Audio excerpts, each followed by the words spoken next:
Welcome friends. आज के video में हम देखेंगे साइंस का सेट नंबर 16 जो कि क्यूज के माध्यम मिलेगा। प्रत्येक प्रश्न पे आपको 3 सेकंड का समय मिलेगा।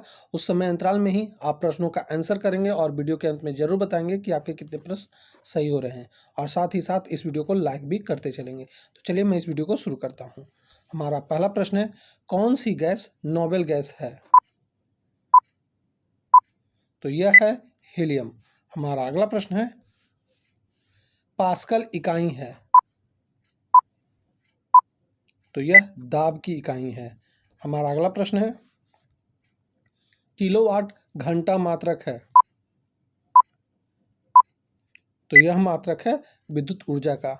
हमारा अगला प्रश्न है, निम्नलिखित में से कौन सा एक आरडीएक्स का अन्य नाम है? तो यह है साइक्लोनाइट। हमारा अगला प्रश्न है, निम्नलिखित में से किस एक को विस्फोटक की तरह से प्रयोग किया जाता है?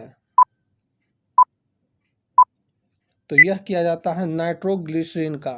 हमारा अगला प्रश्न है, कोयला खानों में विस्फोट के लिए यह समझा जाता है कि इसके लिए मुख्यतः उत्तरदायी गैस है? तो यह है मीथेन। हमारा अगला प्रश्न है, शरीर में हीमोग्लोबिन का कार्य है? तो इसका कार्य होता है ऑक्सीजन का परिवहन करना। हमारा अगला प्रश्न है, हृदय स्पंदन एक विद्युतीय तरंग द्वारा निष्पादित होती है जो उपजती है? तो यह उपजती है हृदय में। हमारा अगला प्रश्न है, थैलेसीमिया के रोगों में शरीर निम्न में के संश्लेषण की क्षमता नहीं रखता? तो वह है हीमोग्लोबिन। हमारा अगला प्रश्न है, रुधिर में श्वेत रक्त कणिकाओं की अत्यधिक मात्रा में उपस्थिति को रोग विज्ञान की भाषा में कहते हैं? तो यह कहा जाता है लुकेमिया। हमारा अगला प्रश्न है, डायनामाइट के निर्माण में प्रयुक्त होने वाला रासायनिक है? तो यह है ग्लाइसेरॉयल ट्राइनाइट्रेट। हमारा अगला प्रश्न है, एम्पियर क्या नापने की इकाई है? तो एम्पियर से विद्युत धारा नापी जाती है। हमारा अगला प्रश्न है, पारिस्थितिकी दबाव की इकाई क्या है? तो यह है बार। हमारा अगला प्रश्न है, बल का मात्रक है? तो यह है न्यूटन। हमारा अगला प्रश्न है, भारत डायनामाइट लिमिटेड केंद्र कहाँ स्थित है? तो यह स्थित है हैदराबाद में। हमारा अगला प्रश्न है, अल्फ्रेड नोबेल का नाम संबंधित है? तो यह संबंधित है डायनामाइट से। हमारा अगला प्रश्न है, निम्न में से कौन सा आरडीएक्स का दूसरा नाम है? तो यह है साइक्लोनाइट। हमारा अगला प्रश्न है, कोलेस्ट्रॉल का असामान्य स्तर संबंधित होता है? तो यह होता है धमनियों का कठोर हो जाना। हमारा अगला प्रश्न है, निम्नलिखित में से किस विस्फोट का नाम नोबेल तेल या गैस है? तो यह है टीएनजी। हमारा अगला प्रश्न है, जूल संबंधित है ऊर्जा से, उसी तरह पास्कल संबंधित है? तो यह संबंधित है दबाव से। हमारा अगला प्रश्न है, विद्युत क्षेत्र तीव्रता का मात्रक है? तो इसका मात्रक है न्यूटन पर कूलाम। हमारा अगला प्रश्न है, मधुसूदनी यानी इंसुलिन अंतः दाब एक है? तो यह है पेप्टाइड है। हमारा अगला प्रश्न है, मानव शरीर में पाचन का अधिकांश भाग किस अंग में संपन्न होता है? तो यह छोटी आंत में संपन्न होता है। हमारा अगला प्रश्न है, निम्नलिखित में से कौन सा हार्मोन मानव शरीर में कोशिकाओं द्वारा ग्लूकोज के अंतर्ग्रहण के लिए अनिवार्य है? तो यह है इंसुलिन। हमारा अगला प्रश्न है, निम्नलिखित हार्मोन में से किस एक में पेप्टाइड श्रृंखला होती है? तो यह है इंसुलिन। हमारा अगला प्रश्न है, निम्न में से कौन चुंबकीय क्षेत्र की इकाई नहीं है? तो यह है वेबर।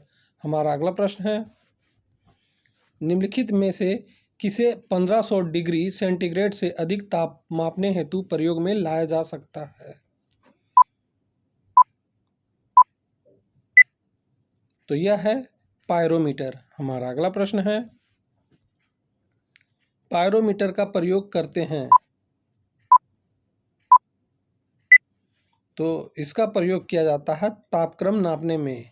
हमारा अगला प्रश्न है, पायरोमीटर निम्नलिखित को मापने के लिए प्रयोग में लाया जाता है? तो यह उच्च तापमान को नापने में लाया जाता है। हमारा अगला प्रश्न है, बारूद के मुख्य अवयव हैं? तो यह है पोटास, गंधक तथा कार्बन। हमारा अगला प्रश्न है, हाइड्रोजन बम विकसित किया गया था? तो यह विकसित किया गया था एडवर्ड टेलर द्वारा। हमारा अगला प्रश्न है, निम्नांकित कथनों में से कौन सा सत्य है? तो RDX एक विस्फोटक है, यह सत्य है। हमारा अगला प्रश्न है, निम्नलिखित में से कौन सा युग्म सही सुमेलित नहीं है? हार्मोन कार्य। तो यह है गैस्ट्रिन, जो है रक्तचाप का नियमन नहीं है। बाकी सभी, मेलाटोनिन निद्रा का नियंत्रण करता है, इंसुलिन रक्त शर्करा का नियंत्रण करता है, ऑक्सीटोसिन स्तन ग्रंथि में दूध का निष्कासन करता है, परंतु गैस्ट्रिन रक्तचाप का नियंत्रण नहीं करता। हमारा अगला प्रश्न है, इंसुलिन है?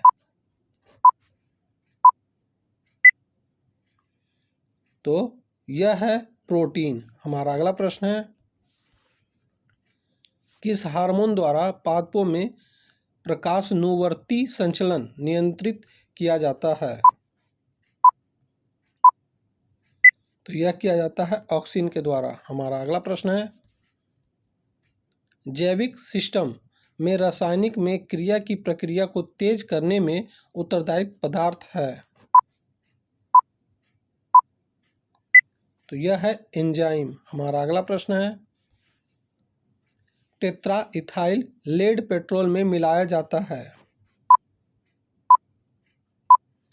तो इसकी एंटी नॉकिंग रेटिंग को बढ़ाने के लिए। हमारा अगला प्रश्न है, पाइरहीलियोमीटर का प्रयोग निम्न में से किसे नापने के लिए किया जाता है? तो यह किया जाता है सोलर रेडिएशन को नापने के लिए। हमारा अगला प्रश्न है, मनुष्य में एफ्लाटॉक्सिन खाद्य विषाक्तन द्वारा सामान्यतः कौन सा अंग प्रभावित होता है? तो इससे यकृत प्रभावित होता है। हमारा अगला प्रश्न है, डेसिबल किसे नापने के लिए प्रयोग में लाया जाता है? तो यह वातावरण में ध्वनि की तीव्रता मापने के लिए लाया जाता है। दोस्तों, यहीं पे हमारा यह वीडियो समाप्त होता है। मैंने इस वीडियो में टोटल 40 प्रश्न बताए हैं। आपके कितने प्रश्न सही हो रहे हैं आप हमें कमेंट करके ज़रूर बताएंगे, और साथ ही साथ इस वीडियो को लाइक ज़रूर करते चलेंगे। तो अब हम मिलते हैं आपसे अगली वीडियो में, तब तक के लिए जय हिंद, वंदे मातरम।